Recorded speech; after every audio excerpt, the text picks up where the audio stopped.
95.5 KLAQ. Welcome back to Q Connected. And boy, it's a special show tonight because we've got some very special guests. In my opinion, these guys are single-handedly waving the flag for not only rock and roll, but for El Paso around the world. We have Late Night Drive Home. Welcome back, guys. Hey, nice thank you for having us back. Thank you for that very nice intro. Yeah. So you have been on the show before. In fact, it was almost a year ago. It's been that long? I think, it was like last May, last March, around there. Somewhere around that, because it was before the big homecoming show that you had at the Plaza Theater. Yeah. And we'll get to that. But I first got to ask, what you guys been up to since the last time we talked, man? He's been working. It's been a long time, yeah. We've been working on a new project. Writing new music. New projects. Playing shows and just like getting to know like everything that's new, but like since then. Being signed to a record label, just working with everything now that's new. That's getting new. to know our record label too. Yeah. They're pretty fun. Getting to know like all these different cities, these different environments. And who is that record label, for those who haven't heard? We're signed to Epitaph. Epitaph Records out of Los Angeles, California. Epitaph Records, the same record label that The Offspring is signed on to, Bring Me the Horizon. Yep. And you're like the first El Paso band to be on this record label. I know, it's crazy. It's crazy. I love them. So, have you actually met any bands from the label since you've been signed? We've met one, right? We've met Brett from Bad Religion. Oh yeah, Brett. We've met. I don't know. We've met some artists. We've met a lot of. Yeah, it's kind of hard. The Lindas. The Lindas are like a new one as well. I don't know. There's a good amount. It's like hard to like distinguish a lot because it's like it's just kind of like you never know who you're talking to until you talk to them. That's true. Especially out in LA, you just don't know if you're talking to somebody that's like in a band that you used to listen to a long time ago. Oh, for sure. Yeah. So you've been saying that you've been in LA. I've been seeing your stuff on Instagram. You've been very, very busy with recording. Has there been anything else that you guys have been up to while in LA? Plotting, yeah. I would say also just like entering that state of just like workability when it comes to recording a record. Just being able to just focus and lock in. I would say also just been, I guess, gearing up to go on tour again as well. Yeah, we've been preparing for the year. I think straight from the get-go this year has been very busy for us. Yeah, we knew like in December of 2023 that 2024 was going to be a very busy year for us. So we kind of spent all December just like relaxing, enjoying the time off.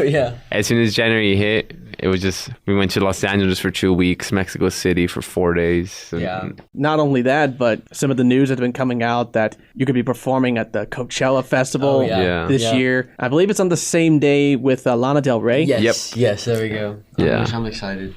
I'm excited for that day. Now, for those who haven't heard the dates of Coachella, can you just like kind of give them a heads up so that way they can start to plan their trip to So we're gonna be playing Coachella the 12th, right? Like the first days. So the first day. It's a 2-weekend festival. Yeah. So we're gonna be there both weeks, April 12th and then April 18th. April 19th. Yeah. And it's gonna be awesome. I can't even process that we're playing Coachella in my mind, but it's insane. It's surreal. Yeah. Once we're at the stage, I'll be able to like realize, which is so we're funny, in Coachella. You tell everybody that. Yeah. It's the exact same. It's like because everybody else asks us like, how does it feel? I was like, I don't know how this feels. Really, it feels really good. It feels nice. Well, I'm sure and I'm sure it's probably an even better feeling knowing that you've been on the road for so long and you finally come back home.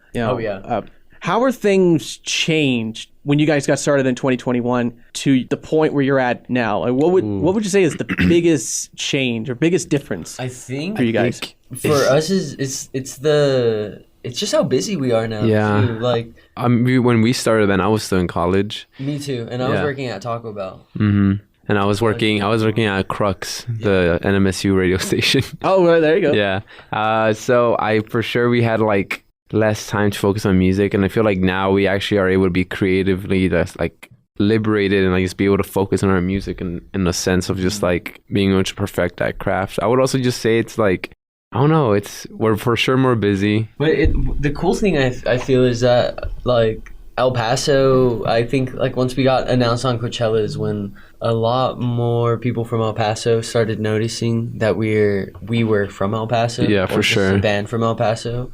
So it's really nice to get like the support from the community. Especially, I think they posted us on FitFam. Yeah, they did. And it was just like, oh yeah. And it was just a lot of nice support. Yeah, it's fine because a lot of people didn't know we were from El Paso, which is crazy. And, there was a similar deal with Cigarettes After Sex. Mm-hmm, yeah, a lot of people don't know that they're from El Paso. Exactly. And so whenever I bring up the fact that, Greg Gonzalez, lead singer, he went to UTEP, he graduated. Yeah, so when we talk about, he went to UTEP, he graduated from here, he started the band, he was from El Paso, and people get the same reaction. What? You're from El Paso? And that's the same thing that I get when I tell people that you're from El Paso. They're just like, come on. Oh, like, yeah? Really? Like, yeah, dude. Actually, a lot of people don't know that we're native, from, El Paso. A lot of people, I know I get that a lot of people think that we're from, San Diego or Los Angeles and stuff. They think we're from the West Coast, but I'm like, no, we're from El Paso. We still live in El Paso. Yeah, we still live here. That's right. Born and raised, baby. 10 minutes down the road. Yeah, we still live here. Well, we're going to talk more about, the tour, the album. But first, I think it's time we get into our first song. Oh, yeah. Yeah. Now, we're going to play something from your very first record, Falling Apart. Ooh. That's an awesome song. Yeah. Why is that song so interesting? That song is, I think it's just it's like a classic for us. Yeah, I think it's my favorite one. It's one of my favorite ones from the record for sure. Yeah. Fun fact about that song, we stayed up all night making it for I think a 12-hour period. Yeah, that was true. Well, all right, let's hear it then. This late night drive home, Falling Apart for Q Connected.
95.5 KLAQ, Falling Apart, from Late Night Drive Home's very first full-length album. How are we feeling? And we have Andre and Juan in the studio with us. Hey. And they are back after, well, God, it feels like such a long time since you've been here. Oh, yeah. Yeah, almost. Hair's gotten longer, too. Oh, yeah. Gotten way longer. True. I remember the picture you posted. Oh, yeah. And I had just gotten my hair cut. Like a few days ago, me too. Yeah. And I still love that photo because it's such a genuine photo. It's just a nice reminder of being able to say, like, man, I got to meet these guys when they're just starting off. Yeah. And just to kind of lift the veil a bit. Yeah. I love being able to do this. I love being able to have local artists on the show and be able to show your music to the masses, because I truly believe that there is so much talent here in El Paso, so much untapped potential here that the world has yet to discover, and you guys are a true case of that. Thank you. And we talked, like, the last time that you were here, you talked about, you were just doing house shows in 2021, and then like you guys started playing all over the country, and then I got crazy. Yeah, and then last year you played what is arguably probably one of the best stages to ever perform in El Paso, the Plaza Theater. Oh yeah, it was insane. When I remember we were having coffee with our manager, he flew in like January, and then we brought up like, okay, well, we want to. We like Lowbrow, but we wanted to do like a bigger stage. We want to see how far we can take it in El Paso. And so I said, let's do the Plaza.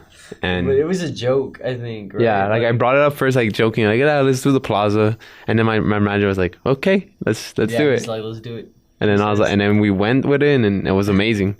Show was packed. It was crazy. Yeah, I was there. I took my girlfriend, and it was. I don't know if it was sold out, but I want to say it was pretty close to being sold out. I think we were like 50 away from selling out. I'm pretty sure. It's basically sold out. Yeah, exactly. It's sold out. If it basic, who cares? It's sold out. But, it's sold out. But yeah, there's so many people there, and I got to think, it's like, man, just imagine what these guys are going to do in 5 years. Oh yeah, we're so excited. I think one of the thing that excites me about, I guess, just having a label backing us up is like the support that we could get on tour, or like just like crazier things on stage. Yeah, we can focus more on the art side and the business side now in that sort of sense. Like, obviously I love focusing on the business side and logistics like we do, but just being able to actually focus on the performance and the art aspect makes, like, it just liberates us, like being able to express ourselves freely on shows now. Yeah. I guess that is one of the biggest difference too. I know you asked that question earlier. But it's like, we do have a lot more time to just be artists now, like way more. And but I feel like that Plaza Theater show is one of the more emotional ones for sure. I was surprised. I was just like, I couldn't believe like how many people that when I saw that sign outside, like in downtown, I just looked at it and I was like, wow, like 3 years ago, we were playing like down the road to this small venue to like 4 people. Yeah. And now we're like across the road playing to 800 people in the Plaza Theater, which was insane. Well, I know recently there has been another show announced that you guys are going to be playing back in El Paso. Oh, yeah. And if you missed the announcement, you guys will be opening up for Interpol. Yep. At the El Paso County Coliseum. Yeah, that's insane. I grew up listening to that band like a lot. In high school, they were like one of the bands that got me really into like that New York garage rock. I listened to them before the Strokes. So, really? Yeah. So I found Interpol before the Strokes. So that's what's tripping me out. You know, that's actually the same way too. I started listening to like PDA and Obstacle One before I even heard of Last Night. Or Juicebox. They're an older band, aren't they? They're in the same era. They're around. They grew up in the same era. Okay. They came up in the same scene. True. Yeah, so it's like insane to me. We're excited. I'm excited to see them twice this year. Yeah, that's right. They've been here to El Paso before. They played the Plaza. They played in Juarez. And, I'm excited just to play with them. Yeah, it's gonna be insane. It's for sure gonna be our biggest show so far in El Paso. Yeah, so far. Yeah. So far. I want to put that on the record. So far, because I know there's always that possibility that after this show, Who knows? Who knows where you're going to be in 5 years? True. Yeah. That is true. But you know what? A lyric like that. Yeah. There is. But I actually wanted to ask another question before we get into our next song. You have been on the road for a long, long time. Yeah. And you played so many shows. What would you say has been like the craziest moment during a concert, before a concert, after a concert that you remember? I think, I guess one of the more crazier moments was, I think it was on our first tour in Seattle. One of the main things that I remember from that tour is after we played Seattle, you had to throw up. Oh, yeah. So sick playing that show. Oh, yeah. It was horrible. I don't know what happened. I ate gas station burritos like on the way to Seattle. No. So I'm assuming it was that, but I was really sick, and so I performed a show in Seattle. It's our first time in Seattle ever. Actually, another moment for me too was when we went to Canada for the first time. Oh yeah, that was really weird. It was so surreal being in another country, like especially just like performing. I guess like now we're used to it because of Mexico City, but it was just surreal for us to be like, oh wow, we're a different country performing now our songs. Yeah. Also, like the long car rides, and we drive a Suburban, so yeah, we just have the craziest moments in that Suburban. Yeah, sometimes. Do you ever get homesick? Yes. Oh yeah. I get homesick maybe the first week and a half of tour. Yeah, I miss my cats a lot whenever I'm out. Mm-hmm. Yeah, I miss my bed. I think it's the privacy that I miss. Yeah. That's honestly understandable. Yeah. That's completely understandable. Well, you mentioned about, playing other countries, and you've played Canada, you've played Mexico, but this next song we're to play has gotten some international airplay. Believe me, even if I was lying. Oh, yeah. Now, where exactly did that get played, guys? Got BBC One. BBC. Radio. Yeah, the home of the BBC. Oh, my goodness. Yeah. Yeah, and they got to play it first before us. Oh, man. We were at a coffee shop. Yeah. we woke up early, and our manager took us to a coffee shop to listen to. It also played in France, one of the top radio stations in France. Oh, There you go. Yeah. Well, you know what? Let's not let the UK have all the fun. Let's play that song right now. Here's Believe Me, even if I was lying. And I'm not lying. We have Late Night Drive Home in the studio for KLAQ. Believe me, oh please believe me. Believe me, oh please believe me. Believe me, oh please believe me. Believe me, oh please believe me. Believe me, oh please believe me. Only me believe in me, please.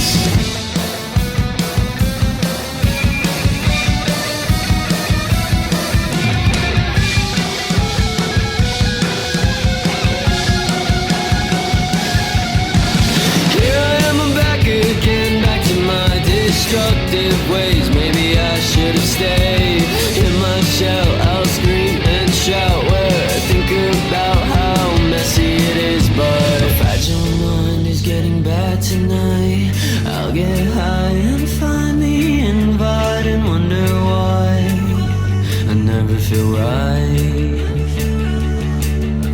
You can't see from the back of my eyes. Believe me, I'm not doing too fine. I wish I could be there, but I'm scared for my life. If I die tonight, will I be alright? Believe me, oh please believe me. Believe me, oh please believe me. Believe me, oh please believe me. Believe me, oh please believe me. Believe me,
95.5 KLAQ, late night drive home. Believe me, even if I was lying, the brand new song from the guys, and we actually have them right here. Yo. Andre and Juan are in the studio. It's us. Now that song is on the brand new EP that is dropping this Friday, and it's kind of a long title. I'll remember you for the same feeling you gave me as I slept. Yep. Now this is the second EP of yours, but this is the first one with being signed onto Epitaph Records. Yeah. Yep. So what exactly, what else can we expect from this new record? Did you experiment with anything new working on this? Oh, yeah.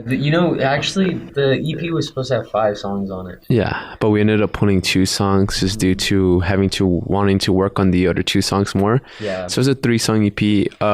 This is the first EP that's completely recorded in the studio. True. Everything else has always been recorded. Actually, the last song was recorded by us. Yeah, actually, the acoustic song was recorded in our bedroom, but majority just at the studio.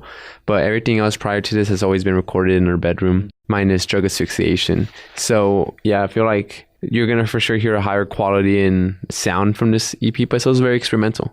My favorite track is Feeling Gray from this EP. Oh yeah. Yeah, it's a very melancholic Smashing Pumpkins type like song. Mm-hmm. So if you like that very calm music, you'll like this one. That's what I like to hear. Yeah. I'm very excited for this new EP, but I know I'm not the only one too. I know your fans are really excited. And I have seen so much love and support for you guys online. I've seen countless mashups on YouTube. It's funny. And I've seen so much fan art from you guys and all the people in the Discord too. Yeah. They have shown just an amazing amount of support. What has been the most unique piece of maybe fan art or just any kind of fan design for you guys? One thing that comes to mind is the posters the portraits that they from Chicago. Yeah. Yes. So there was this fan from Chicago that gave us posters. A poster per person per band. even if our crew it was our crew too. It was really portraits. They were very detailed portraits of our faces, of us 4 band members. Wow. Then Ed Bar and J Dog, which are our tour crew, and they just gave it to us, and it was amazing because I was like, wow, they got everything details precisely. It was amazing. That's cool. I think another one would be someone made a plushie of Seuss, my cat, and so I have it right there. Oh yeah, somebody made a smaller plushie of the plushie that I already own, which is way bigger, and that one's cool. I take it on tour with me. It's a plushception. Yeah. A plushie of a plush. Yeah.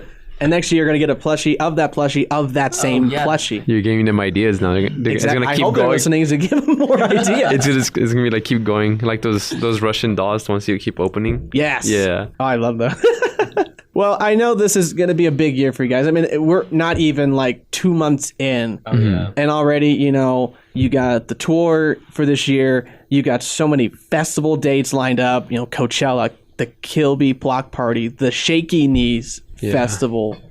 I think I speak for everyone listening in that we definitely want you guys to succeed. We want you guys to do well. And we're going to wrap up our interview pretty soon. But I did want to have one thing I wanted to say. I've only known you guys for, 2-3 years now? Oh, yeah. And I already know that you guys are extremely hardworking. You're probably some of the hardest working local musicians I've ever met. Thank you. I appreciate that. And you guys are doing so much for not just the El Paso scene, but Juarez and New Mexico and anyone who just wants to pick up a guitar, pick up a bass, start singing, start picking up a drumstick and start playing, bashing on their pots and pans at home.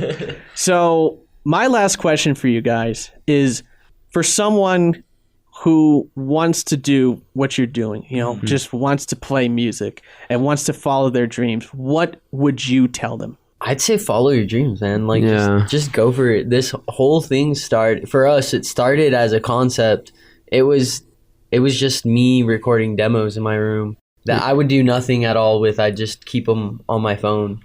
And I sent it to Ox one day, and he's like, yeah, cool, let me record bass over this. I didn't know bass at the time. I did not know a single instrument. The only instrument I knew was piano, and we it's on SoundCloud. You can still find that song. We were way in over our heads when we started. Yeah, I just always, it's fine to be overconfident in yourself. Yeah. It's fine to just put yourself in over your head, because at the end of the day, it's you're making music because you like it. And just even if even if like 5 years from now you think the song you made 5 years ago sucks, in that moment you thought it was the best thing ever, and that's really all that matters. Because that's how you should feel about any music you release. It should be like the best thing you put out. It should always feel like that, because just being confident in yourself is really all that matters. And just don't listen to anybody else, because we it took us a while to get support for our band. A good while. It took us like 2 years, but like I think it's because we got better as musicians over time, so the respect grew as we grew as musicians, which makes a lot of sense. It's like, just don't get discouraged. It's like there's 2 people at your show, because we were there. We for 2 years we were playing to like 5-10 people for the longest time, and that's fine. It's our just friends at the park or something. It's okay to play to that amount of people, because you're playing music to people in general. And like, if people are there to listen to it, and that's all real. That's all that matters. I would say. Like, if you're really passionate about getting your art there, you'll find a way to. You'll find a way to make it. Art always finds it some way or another. Well, Juan, Andre, thank you so much for your time, guys, and thank you very much for telling everyone, follow your dreams. Keep going. Oh yeah, because always. Hey, you never know. You might be playing Coachella next year. There we go. We did not know that back in 2021. So it was a joke we would always bring up, like, we're gonna play Coachella. So now it's here. So follow your dreams, guys, because you never know. Exactly. Well, with that being said, I think it's time to play our last song from you guys today. Andre, Juan, thank you so much, guys. Thank you so much for having us. Thank you. Here's Late Night Drive Home on 95.5 KLAQ. Bye-bye.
This is what I wanted, please don't feel so bad.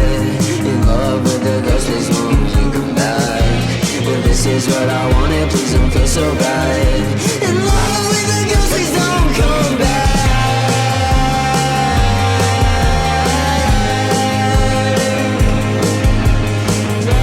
It's just your away from everything.